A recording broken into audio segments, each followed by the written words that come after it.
Only the Igbos have showed us love as a family, Ijaw activist tells Edwin Clark. Tarinemi, an Ijaw activist and a supporter of Biafra, has passed a clear message to elder statesman and former Minister of Information, Edwin Clark, over the Igbo love towards the Ijaw nation. This came after the president celebrated the elder statesman's birthday at 93. Buhari had, in a statement conveyed by Special Advisor on Media and Publicity, Femi Adesina, urged Edwin Clark to continue to fight for a better Nigeria and Niger Delta. The grand old man marches on, and we pray to God to continue to strengthen him for the good of the country and to serve as a beacon for all those who admire him, Buhari added. In a statement made available to Echo City reporters, Tarinemi said, "During your days as youth, you guys had better days in Nigeria and enjoyed a little, but our days are filled with hardship and brutality, yet you would not want us to try. When many of you were in our ages, you were already leaders of industries and government, and till today, most of you still occupy such positions, leaving the majority of us to scramble for the crumbs, and we are fighting hard to liberate ourselves, yet you would not let us fight our enemies in peace. All you preach to us is fear of the Igbo man. Yes, in our generation, beyond the ethnic groups in the so-called Niger Delta, only the Igbos have shown us love as a family.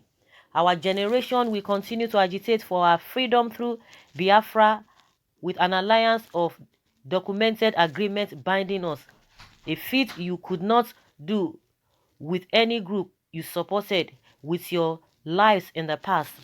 Isaac Adakaboro aligned with the Fulanis without any agreement and met his death in the hands of the Yorubas, who got an agreement with the Fulanis. This is our life, so let us do what we know is right. We keep talking of how Igbos cannot be trusted, yet we have fought with all our neighbors against injustice, including Yoruba in Lagos, but we have never fought with the Igbos. Why? Is it not because they are peaceful people who would not take what is not theirs? An Igbo man will insult you, but the Fulani will kill you. Yet some of you, our leaders, will tell us that a Fulani man is better than an Igbo man, not minding that the Fulani will take you to Stone Age, while the Igbo will industrialize your village. Oh my goodness, this is weighty, this is heavy. This man hit the nail, he hit the whole thing. Well, you know, a lot of people that miss reactions because these people really, I think at least the elder statesman is from Ijaw. This Angiko Briggs is from Ijaw. What is this man named too? Asari Dokubo, and all of them, you know, there's this misreactions. Like Asari Dokubo came and said, "Oh, Igbo this, Biafra this." Even Nnamdi Kanu replied him that you have to be consistent. Not, you know, today you say one thing, another day you say another thing. And meanwhile, this other woman came to this Briggs woman, Ankyo, is it Ankyo Briggs? She came out and said, "Oh, Asari Dokubo does not have the power or does not have the audacity to speak on behalf of everybody, that maybe he can speak for himself." And she said, "Oh, Biafra, I will not want to fight, get his freedom through Biafra." Good and fine. Everybody knows what they want. Everybody knows what they like. What I always believe is that you can't force people. If somebody say, "This is what I want to believe," you are very free and all of that. But, and just like the Biafran people, like in Nnamdi Kanu, you always say that the creation of this house artist is for these people to be more divided. And if you look at this whole thing critically, why would you say somebody, you prefer somebody to another person, and meanwhile the other person you prefer takes your life, does not care? You say this one will insult you. And you know, this guy made a very valid point. Everybody in their own quest, they have their own valid points, but you have to weigh everything and be able to bring them together and be able to know which you are going to choose. Because this whole thing, like I said, we don't even know the real history. Everything is just disjointed. Everything is just disjointed. If some people will say this, some people will say this, some people will this, and it's going to be difficult for this generation, not to talk of the next generation, because even this generation do not even know what is happening, because the story is not just, it's like half baked. It's just like half baked. No, this guy has even said his own opinion. He has made his opinion known. But one thing is that I don't know why majority of the people don't even want to be objective and be open-minded. Everybody will just like, oh yes, maybe they have brainwash some people. You have to think in this direction, you have to think in that direction. But what we can see for today, without any history, we could see the antecedents, most especially when it comes to this issue of Esme. And I believe if it were to be other region doing this, committing this kind of atrocities, of course they will not even last. But the federal government is not doing anything. Then how do you expect people not to feel otherwise? Because you are giving them room to be able to say all of this kind of thing, because your action again is portraying that you don't even love them. That aside, but based on what this guy is talking about, you could really relate with what he's saying. Most of these people, they've been in position for God knows how long. They will tell you, oh, youth are the leaders of tomorrow. Till today, these guys, they were young when they were occupying all these positions, according to what he said. And that is just the way it is. And they still want to be there. They don't even trust the younger ones. So let's hear what people are saying concerning this guy's statement, saying that only the Igbos have shown them love as a family. Okay, my brother, God bless you. One mistake South make is lack of understanding of who the Igbo man is. Igbo believes in merit. That is why the first head of government of the former Eastern region was Professor Ijaw, who is not an Igbo man. The first mayor of Enugu was a Fulani man. If Biafra were to be existing when Dona Duke finished as governor, you can be sure that Igbos would have voted for instead of an Igbo man to be the president of Biafra. Another mistake that people make is the belief that Igbo wants South because of oil.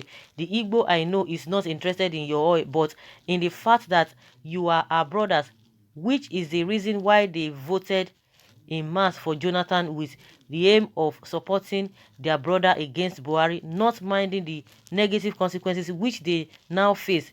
Igbo as Biafra have enough oil deposits and can easily pay Nigeria royalty to your seaports. Igbo man can exist as a viable nation without South. It is even South that is causing delay for Biafran independence, because Nigeria's interest in the South is your oil. You may wish to abuse me or make sense out of what I have written. The choice is yours. Okay? Someone say, may God bless you, the writer. Any day, our people of Niger Delta will be ready to face the truth. They will see that they would have been far more developed and better off with Igbo domination than with Fulani domination. Those is they remember about Igbos before the war are child's play compared to the deliberate neglect, intimidation, and resource plundering in the hands of Hausa Fulani today. Igbos do not believe in inherited superiority.